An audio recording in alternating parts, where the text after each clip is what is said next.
தன்னை இளைய காமராஜர் என அழைக்க வேண்டாம் என தாவேக தலைவர் விஜய் வேண்டுகோள் விடுத்துள்ளார்.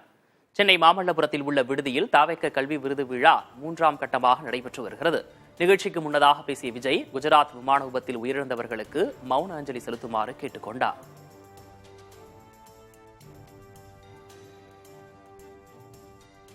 குஜராத்தில் ஒரு மிகப்பெரிய ரொம்ப சோகமான ஒரு இன்சிடெண்ட், ஒரு ஆக்சிடெண்ட் ஒன்று நடந்தது. ஒரு ஃப்ளைட் கிராஷ்.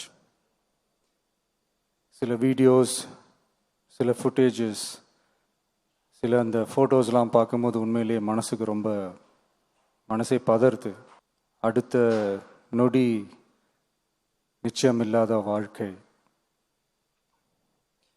ஸோ இறந்தவங்க எல்லாருக்காகவும் ஒரு 2 நிமிடம் மௌன அஞ்சலி செலுத்தணும்னு நான் கேட்டுக்கிறேன். இதையடுத்து பெற்றோர் மற்றும் மாணவர்களிடையே பேசிய விஜய், தன்னை காமராஜர் என்றோ இளைய காமராஜர் என்றோ அழைக்க வேண்டாம் என வேண்டுகோள் விடுத்தார். ஸோ இறந்தவங்க எல்லாருக்காகவும் ஒரு இந்த 2026 பற்றியோ, இந்த காமராஜர், இளைய காமராஜர் அப்படிலாம் எதுவும் சொல்லாதீங்க.